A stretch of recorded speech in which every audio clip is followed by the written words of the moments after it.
Comment donner rapidement l'alerte en cas de conflit? La solution avec le WANEP. Couleur vacances dans la commune de Cocody et le constat, la locodrome laisse aujourd'hui à désirer. En Égypte, le ministre de l'Intérieur échappe à un attentat à la voiture piégée.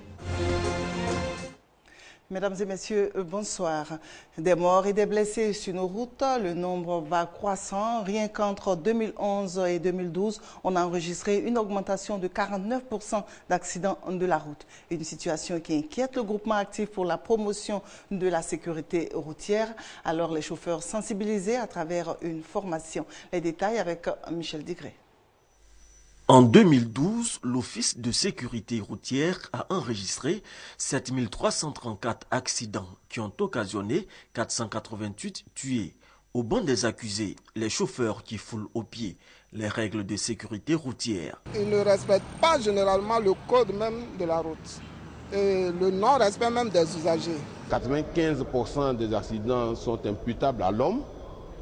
Il serait vraiment tout à fait faux de dire que c'est la route qui tue. C'est l'homme qui est le principal facteur des accidents de la route. Si les chauffeurs admettent leur part de responsabilité, ils mettent également en cause l'état de dégradation de la voirie. Souvent quand il est pris, il y a des chauffeurs de freiner pour aller doucement, ils veulent dévier. Bon, c'est en déviant, l'autre aussi il s'engage, ça provoque des accidents. Nous avons relevé le fait que la réhabilitation et la construction des routes avec l'assainissement de l'environnement lié à l'exploitation du secteur des transports était très important pour que la question de la sécurité routière soit maîtrisée. Pour faire baisser les chiffres des accidents de la circulation, le groupement actif pour la promotion de la sécurité routière met en place une stratégie de prévention et de lutte contre les dangers de la route. Nous avons voulu mettre cette ONG en place pour pallier un peu à l'insuffisance de la sensibilisation des usagers. Mais le point le plus important, c'est la formation des conducteurs routiers sur nos routes. Il est important que la population ivoirienne puisse prendre conscience que trop pressé, souvent on arrive en retard. Le groupement actif pour la promotion de la sécurité routière entend également accompagner l'État dans la réhabilitation et l'amélioration de la signalisation routière. Autre décor en faisant un détour dans la commune du Plateau et marquons un arrêt du côté de la cité administrative. Il y a encore quelques années, cette cité qui abrite d'ailleurs les cabinets ministériels, suscitait l'admiration. Aujourd'hui, les lieux ont terni. Un exemple, les fenêtres en vide sont maintenant en contreplaqué. Écoutons le SOS d'Amza Diaby. Abidjan Plateau, la cité administrative. Vu de loin, tout paraît beau. Mais il faut s'en rapprocher pour se rendre compte que la cité a pris des rides au fil des années. À côté de ces beaux jardins, des tours qui se portent mal. L'état de délabrement de la cité administrative même me parle d'elle-même parce que vraiment ça fait peur. Ça fait peur comment? Parce que même en y entrant, on voit même les portails qui sont même pas en bon état. Et même au niveau des sous-sols où on va garer les voitures, la lumière n'y est pas comme il se doit. Jusque-là, ça n'a pas été refait comme il se devait depuis.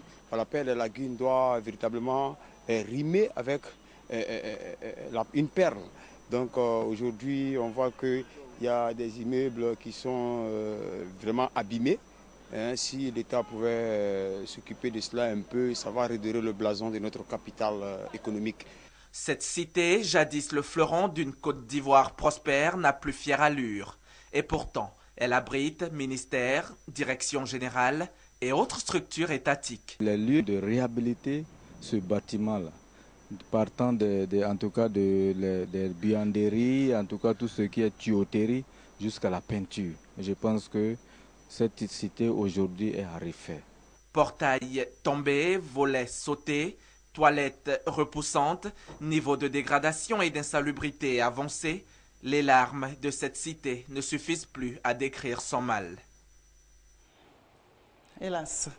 Un site pour vite donner l'alerte et répondre ainsi rapidement aux conflits qui minent l'Afrique de l'Ouest. C'est l'ambition affichée par le réseau ouest-africain pour l'édification de la paix OANEP Côte d'Ivoire. Des moniteurs sont donc en formation pour relever ce défi. Grace Kando les a rencontrés. Déjà 3 ans qu'a pris fin la crise post-électorale en Côte d'Ivoire. Une urgence demeure, l'amélioration de l'indice sécuritaire pour permettre aux opérateurs économiques d'investir. Le réseau ouest-africain pour l'édification de la paix en Côte d'Ivoire, OANEP, veut alors apporter son expertise en matière d'alerte précoce, de prévention et de gestion de conflits. On s'est rendu compte donc après les guerres du Libéria et de la Sierra Leone que les États et les Nations Unies dépensaient énormément d'argent pour les actions de maintien de la paix, alors que la prévention coûterait moins cher en termes humains, mais aussi en termes financiers. Et donc c'est ce qui a amené le OANEP à chercher à mettre en place un système d'alerte précoce régional.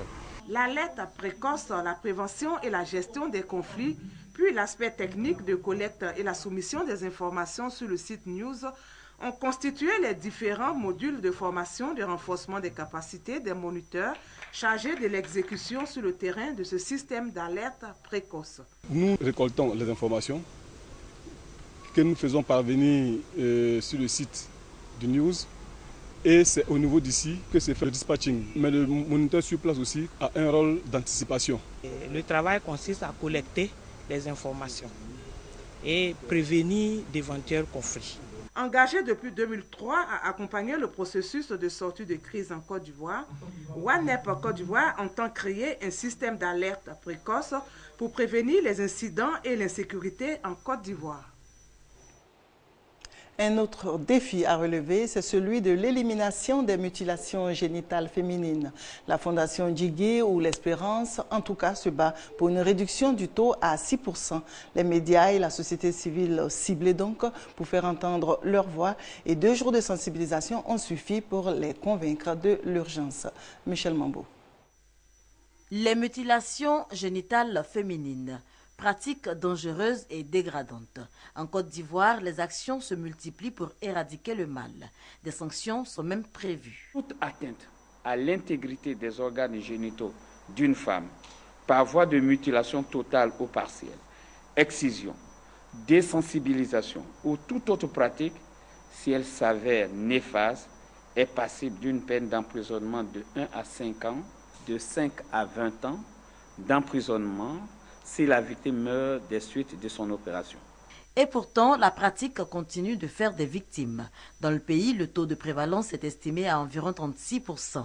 L'intensification de l'action mondiale visant à éliminer les mutilations génitales féminines s'impose, ce qui justifie cet atelier organisé par la Fondation Djigui, La Grande Espérance. Ces 2 jours ont permis d'analyser les stratégies existantes et en tirer les leçons, de nous approprier la résolution des Nations Unies sur les MGF, définir les stratégies de sa diffusion au niveau national, définir une feuille de route pour la mise en œuvre de la résolution. La Côte d'Ivoire a un taux de prévalence inadmissible, il est trop élevé, il varie entre 36 et 38%. On sait que dans des pays à forte prédominance islamique comme le Niger, ils sont passés d'un taux de 5% à moins que ça. La Côte d'Ivoire doit pouvoir faire le même effort.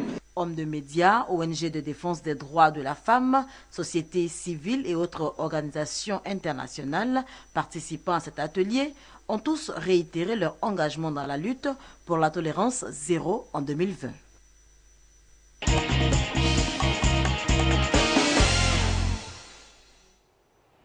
Votre émission des vacances, Couleur Vacances, fait cette semaine un zoom sur la commune de Cocody, la cité résidentielle. Mais en cherchant bien, on se rend compte qu'il n'y a pas que du beau dans cette commune. Tenez, la Locodrome, lieu de retrouvailles pour les bouffe parties. Aujourd'hui, l'endroit ne fait plus rêver, il coupe même l'appétit. Les détails avec Laetitia Manglé. Des murs crasseux, des eaux usées et autres ordures qui se disputent le sol, des box qui n'existent plus que de nom. La Locodrome de Cocody, cet espace gastronomique qui autrefois faisait la fierté de la cité, n'est plus que l'ombre de lui-même. Le coin n'est pas très propre. Voilà. Pour un quartier comme Cocody, c'est pas reluisant. Les femmes même qui préparent ici pouvaient essayer de former peut-être une petite association, collecter des fonds pour entretenir régulièrement. Voilà, parce que ça ne présente pas bien. La clientèle, elle n'a pas vraiment le choix, car aussi insalubre soit-il, la Locodrome reste pour ces jeunes le lieu par excellence du rendez-vous. Ici, on est habitué.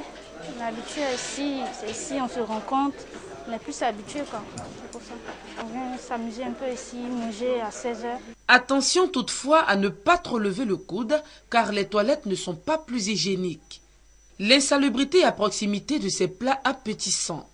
Une triste réalité que déplorent les responsables de l'espace.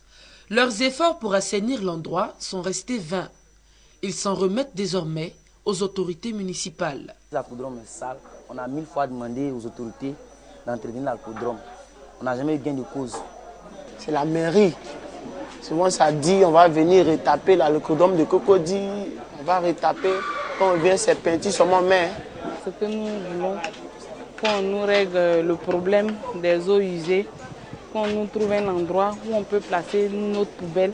Nos doléances sont déjà chez monsieur le maire et il a dit qu'il va prendre ça en compte. Nous comptons sur monsieur le maire pour pouvoir nous aider à assainir vraiment la Locodrome pour que la Locodrome retrouve son éclat qu'il avait avant. Un vœu également cher à la clientèle. En attendant sa réalisation, certains préfèrent encore prendre leur distance. En Égypte, ce n'est pas encore la calmie malgré la chute du président Morsi. Le ministre de l'Intérieur a échappé aujourd'hui à un attentat à la voiture piégée. C'est le premier du genre depuis des années. Un attentat qui fait aussi planer le spectre d'un retour aux années 90 marqué par des attaques sanglantes. C'est dans la matinée que l'explosion a retenti dans ce quartier résidentiel de Medinet Nasser au Caire. L'attaque a visé directement le convoi du ministre de l'Intérieur, Mohamed Ibrahim, à 2 pas seulement de son domicile.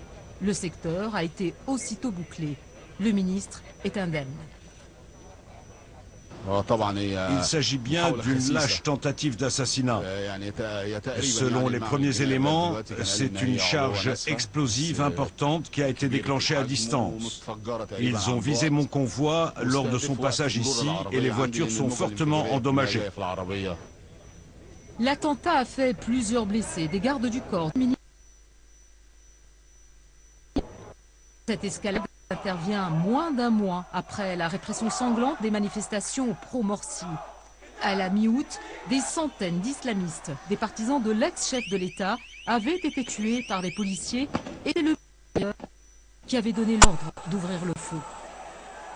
Aujourd'hui, la coalition islamiste qui organise la mobilisation des partisans du président destitué condamne l'attentat. Le pouvoir militaire, lui, se veut très ferme. Il promet d'agir d'une main de fer quiconque menace la sécurité nationale. Dès le 6 septembre, ouverture des Jeux de la francophonie à Nice, en France. La Côte d'Ivoire en bonne place pour abriter dans quelques années ces Jeux. Alors normal que le président Alassane Ouattara ait quitté Abidjan aujourd'hui pour participer à cette rencontre.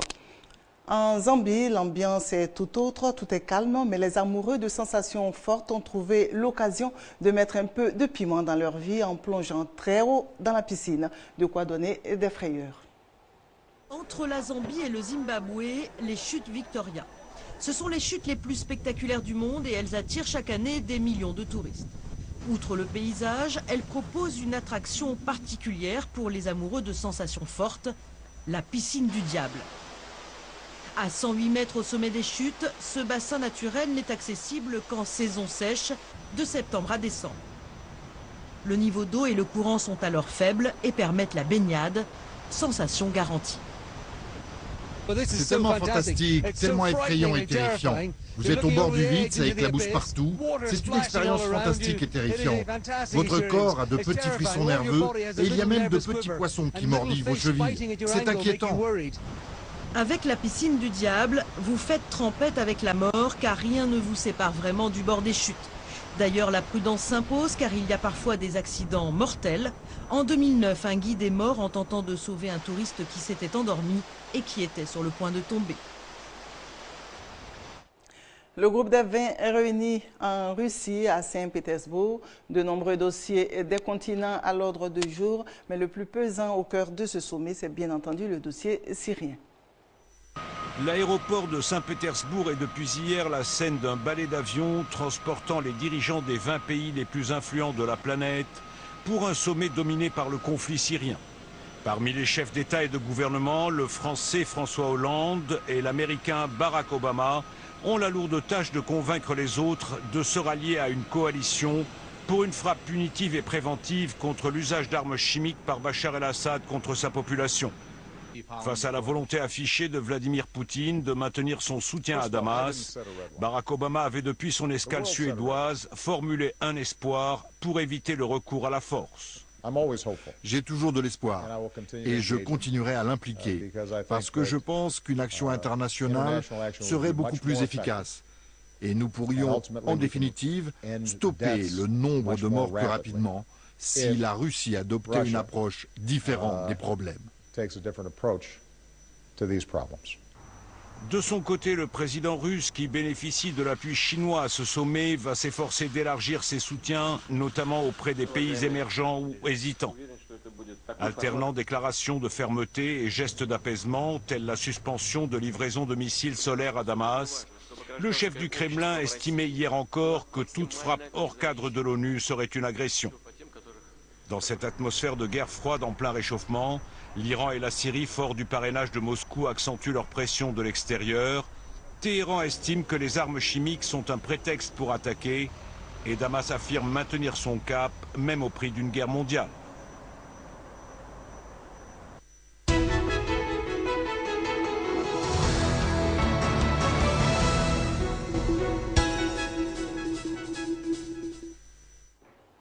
Les établissements sanitaires privés qui exercent dans l'illégalité, c'est aujourd'hui la préoccupation de l'interview de la rédaction. La direction des établissements et des professions de santé mène la traque contre cette clandestinité, mais la tâche n'est pas du tout facile. Et mieux, ces lieux qui laissent à désirer ont aussi leurs adeptes. Le constat de Michel Mambo.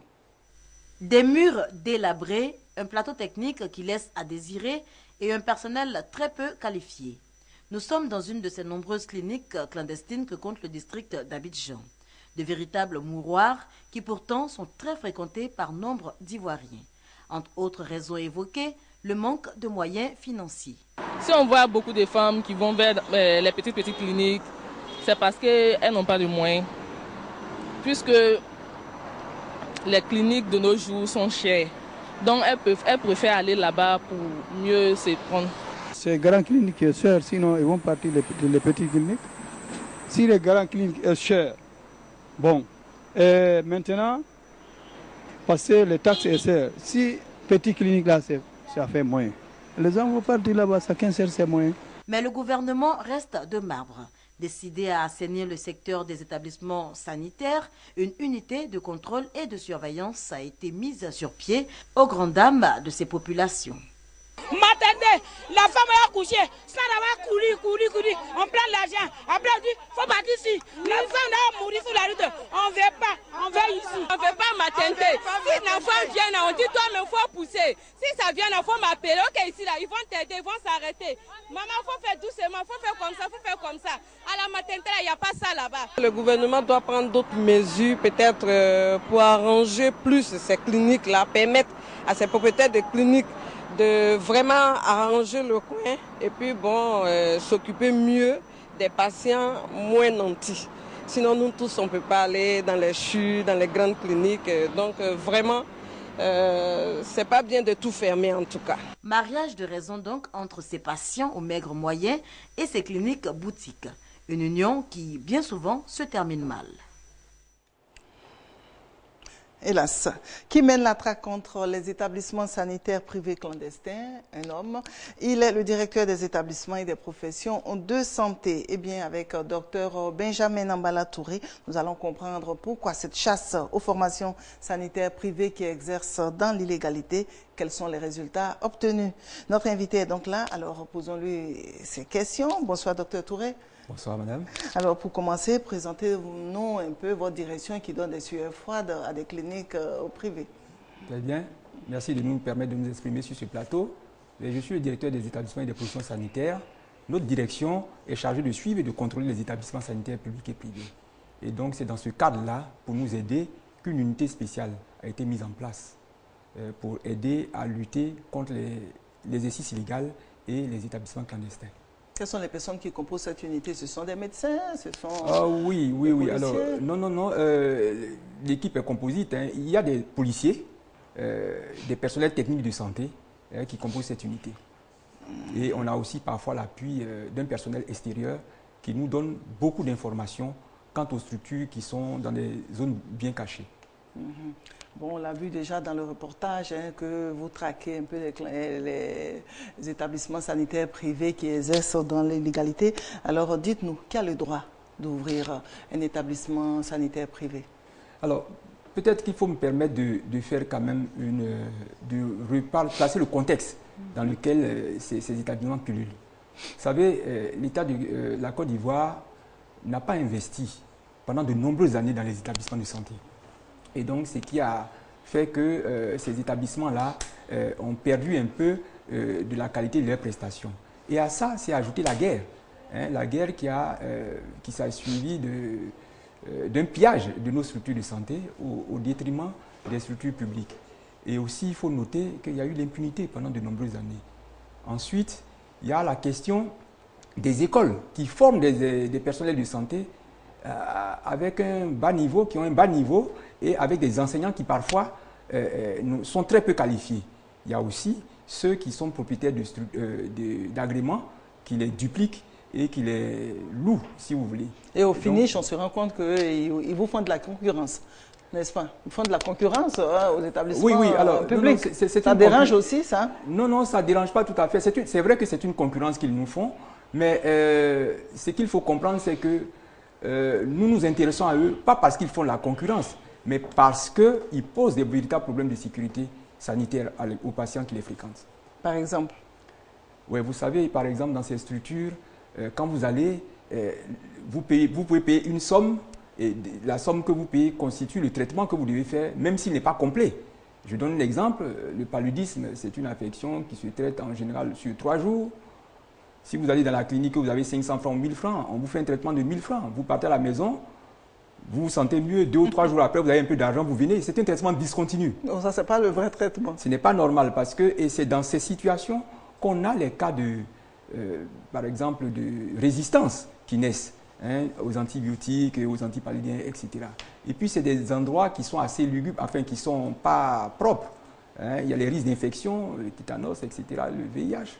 Et donc, on est bien obligé de faire face à cette situation. Oui, donc vous relevez beaucoup de problèmes. Ces établissements sanitaires privés, là, en tout cas, laissent à désirer au niveau qualité. Mais en même temps, dans le reportage, on a vu des femmes qui voulaient vraiment que ces établissements-là ne soient pas fermés. Est-ce que tout ça ne pose pas un peu le problème du processus d'image qualité et puis d'humanisation même d'ailleurs des services de santé, tout ce qui manque dans nos établissements publics? Absolument, absolument. Madame le ministre de la Santé, Madame Goudou-Raymond, a bien cerné la question.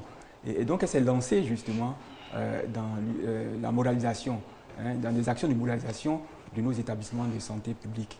Et nous sommes souvent pris à partie par les populations justement parce qu'elles estiment qu'elles sont mal reçues. Et donc, l'action de Madame la ministre, nous pensons qu'elle va porter et nous espérons que les professionnels de santé qui nous écoutent ce soir vont prendre la mesure de la tâche. Mais est-ce que, bon, c'est vrai, vous fermez ces cliniques-là, est-ce qu'on a enregistré des cas de décès et tout?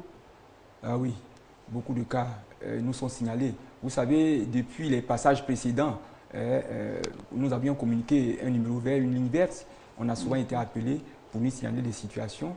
Et il faut dire qu'en termes de fermeture, nous avons fermé près d'une centaine d'établissements, disons exactement 113 établissements. Sur tout le territoire ivoirien? Non, pas sur tout le territoire ivoirien, sur Abidjan. Juste dans le district d'Abidjan? Oui, Abidjan et Saban. Une centaine? Une centaine, 113 établissements. Mais nous avons visité au total, à la date du 24 juillet 2013, 1102 établissements. Et sur ces 1102 établissements, il y a 816 qui méritent d'être surveillés de près. Et ces établissements vont faire l'objet de nos actions futures. qui méritent d'être... Ça veut dire que là aussi, ça laisse à désirer.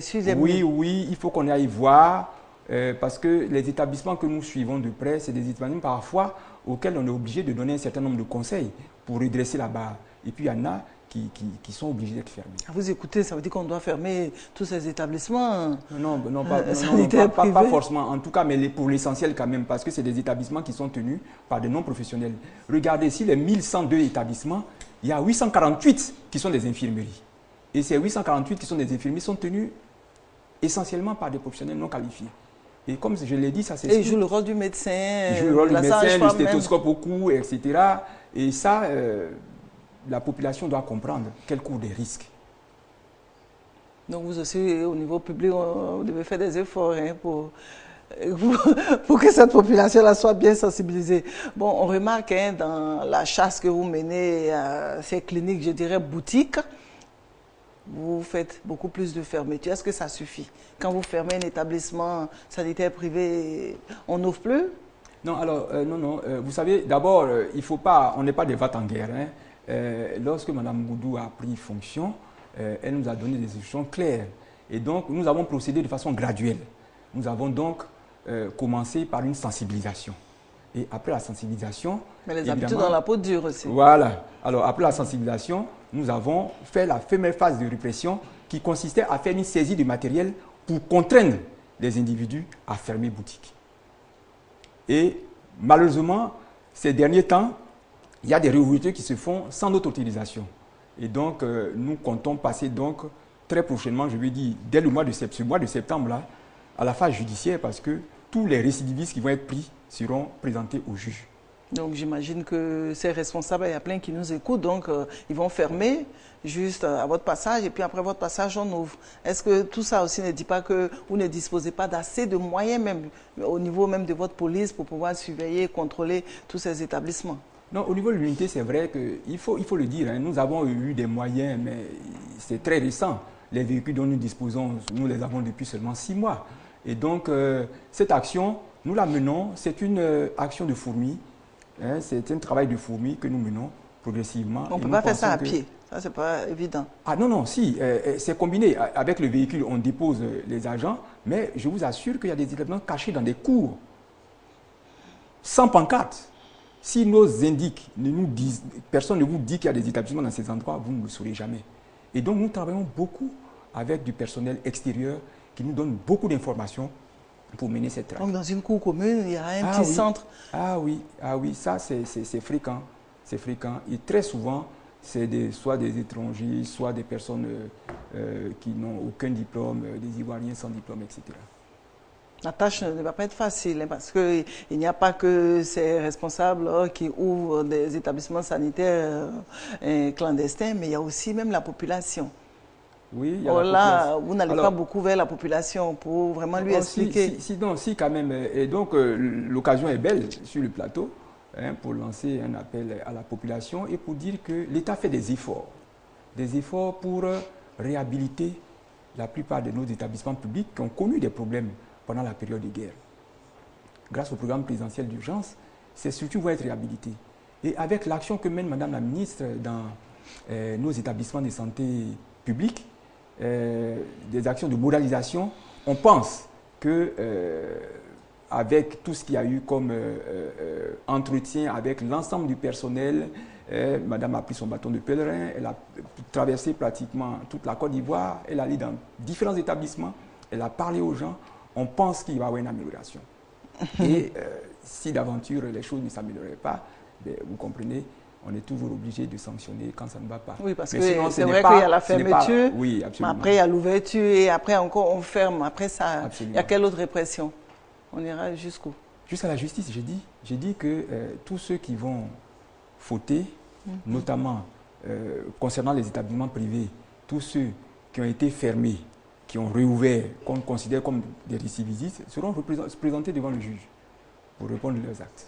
Donc, un bon entendeur, ça lui, on pourrait dire. Oui.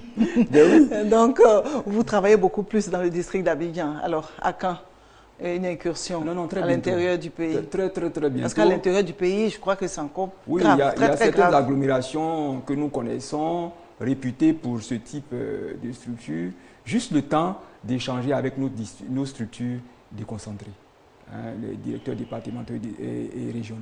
On peut être optimiste, on peut dire que ça valait la peine de créer votre direction. Non, pas l'unité, vous voulez dire? Oui. Oui, ça valait la peine parce que pendant longtemps, comme on a dit, c'est un outil qui nous a manqué et c'est un bel outil. Il faut l'utiliser à sa juste valeur. Donc on aura une population en tout cas bien soignée. Oui, merci. Je sais que vous pouvez faire confiance aux actions qui sont menées actuellement au sein du ministère pour redonner confiance aux populations en matière de santé. Merci, Dr Benjamin Nambala Touré. Nous recevions donc le directeur des établissements et des professionnels de santé pour parler des établissements sanitaires clandestins, une véritable floraison tant dans le district d'Abidjan qu'à l'intérieur du pays. Sur ce, chers téléspectateurs, je vous souhaite une bonne suite de programme sur RTI2. Au revoir et à bientôt.